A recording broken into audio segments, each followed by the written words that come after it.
ஆன்மீக அன்பர்களுக்கு வணக்கம். இன்று வாழ்க்கையை பற்றி சில வார்த்தைகள் கூறவிருக்கிறேன். நமக்கு வாய்த்துள்ள வாழ்க்கை இறைவன் அளித்த கொடையாகும். நீண்ட காலம் வாழ்வதும் நிறைவான வாழ்க்கை வாழ்வதும் கடவுளின் அனுக்கிரகமே ஆகும். நாம் விரும்பினாலும் விரும்பாவிட்டாலும் நமது வாழ்க்கை மாற்றம் நிகழ்ந்து கொண்டே இருக்கிறது. வாழ்ந்து மட்டுமே கற்றுக்கொள்ள வேண்டிய விஷயமாக இருக்கிறது நமது வாழ்க்கை. நமது வாழ்க்கையை பற்றி கவிஞர் கண்ணதாசனோட ஒரு பாடல் ஒன்று சொல்லியிருக்காரு. எங்கே வாழ்க்கை தொடங்கும், அது எங்கே எவ்விதம் முடியும், இதுதான் பாதை, இதுதான் பயணம் என்பது யாருக்கும் தெரியாது. பாதையெல்லாம் மாறி வரும், பயணம் முடிந்துவிடும், மாறுவதை புரிந்து கொண்டால் மயக்கம் தெளிந்துவிடும் என்று கவிஞர் கண்ணதாசன் பாடியது போல, வாழ்க்கை பயணம் என்பது ஒரு பெரிய ஆசானாக இருந்து பல படிப்பினைகளை, அனுபவங்களை கற்றுக் கொடுத்து கொண்டே செல்கிறது. வல்லான் வகுத்ததே வாய்க்கால் என்றபடி நம் வாழ்க்கையை பயணத்தை இறைவன்தான் நிச்சயிக்கின்றான். அடுத்த கணம் என்ன நேரம் என்று எதையும் அறுதியிட்டு சொல்லக்கூடிய வல்லமை நம்மிடம் எவரிடமும் இல்லை. அதை இறைவன் தன் கையில் வைத்திருக்கிறான்.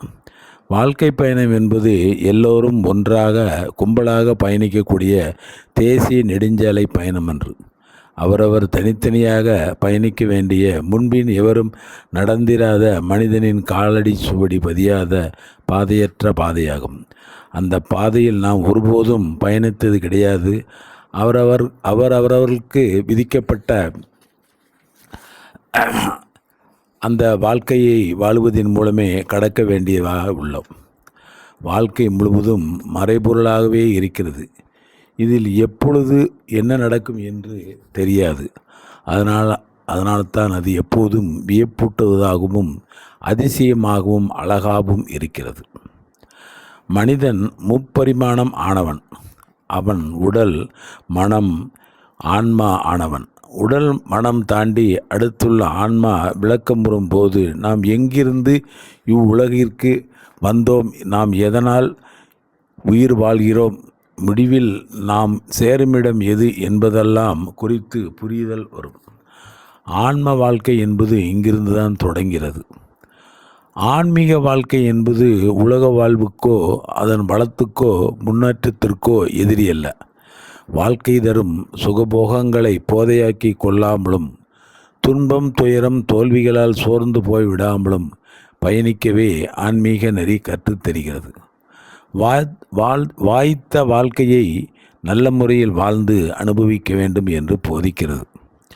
சமய வாழ்வில் ஈடுபடுவது என்பது இவ்வுலக வாழ்க்கையை நாம் அலட்சியம் செய்ய வேண்டுமென்றோ, இவ்வுலகு வாழ்க்கையை தொக்கம் நிறைந்தது, காணல் நீர் தோற்றமுடையது என்றோ பொருள் கொள்வது ஆகாது. வாழ்க்கை என்பது புற வாழ்க்கை என்பதும் எவ்வளவு அர்த்தம் கொண்டதோ அதுபோலவே நமது அக வாழ்க்கையும் அர்த்தம் கொண்டதுதான். உண்மையில் வெளியில் சொல்லப்படாத அந்த அக வாழ்க்கையின் வழியாகவே வாழும்போது மட்டுமல்ல, மரணத்திற்கு பின்னும் மனிதர்கள் மதிப்பிடப்படுகிறார்கள். இவ்வுலகில் இகம் பரம் என்று இருகூறான மனித வாழ்க்கையில் ஐயறிவோடு கூடி வாழும் இகமும், மெய்யறிவாகிய ஆறாவது அறிவோடு கூடி வாழும் பரமும் ஒன்றிற்கொன்று பிணக்குடையதாக அல்ல, இகம் பரத்திற்கு சாதகமாகவே அமைந்துள்ளது. பூவுலக இன்பங்களை அனுபவிக்கிறோம். சீவிய காலத்திலே விண்ணுலக இன்பத்தையும் அனுபவிக்க முடியும். இதுதான் மானிட பிறவிக்குரிய மகத்தான பெருமை, பரிசு, பதம் எனலாம். அதனால்தான் திருஞான சம்பந்த பெருமானும் மண்ணில் நல்ல வளம் வாழலாம் வைகளும், எண்ணில் நல்ல கதிக்கு யாதுமோர் குறைவில்லை என்றார்கள்.